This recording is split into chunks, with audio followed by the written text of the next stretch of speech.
Football américain et basket sont au programme de votre tour d'horizon hebdomadaire des principaux résultats du dernier week-end. Sport Express, c'est parti!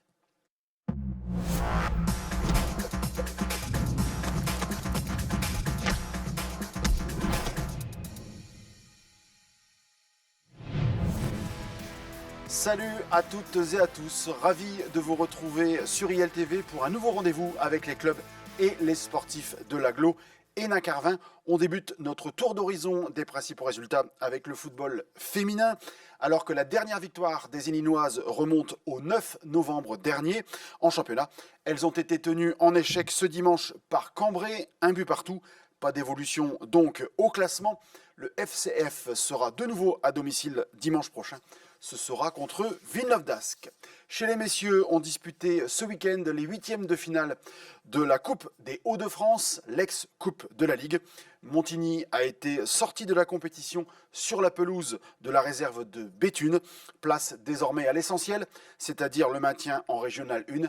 Et Béthune sera encore au programme, mais cette fois-ci, ce sera l'équipe première. Au plus haut niveau du district artois, l'excellente dynamique de Wagny s'est poursuivi dimanche avec un succès 3-0 sur la pelouse de l'US Lens. Il s'agit là de la 6e victoire en 10 matchs de championnat pour les barbistes. Dans l'autre groupe de division 1, statu quo dans le bas du tableau puisque le Stade Héninois a été battu par la réserve de Vimy, 2-1.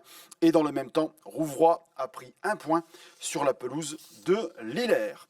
On termine cette partie avec le football américain et le derby de l'agglomération entre les Lions de Carvin et les Mustangs d'Hénin-Beaumont. Alors que les deux équipes étaient à égalité 6 partout à la pause, les Lions vont hausser le ton avec notamment leur jeu de course et finalement fait respecter la logique. Avec 4 touchdowns à 1, Carvin l'emporte 28-6. Voilà pour les sports d'extérieur. On va terminer cette émission avec un résultat de basket.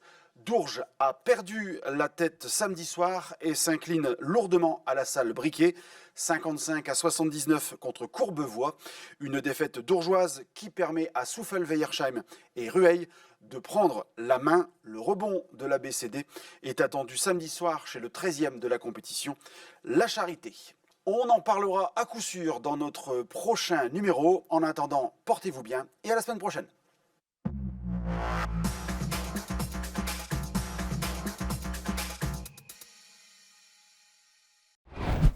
Sport Express, votre magazine sportif, tous les mardis à 11h30 sur ILTV.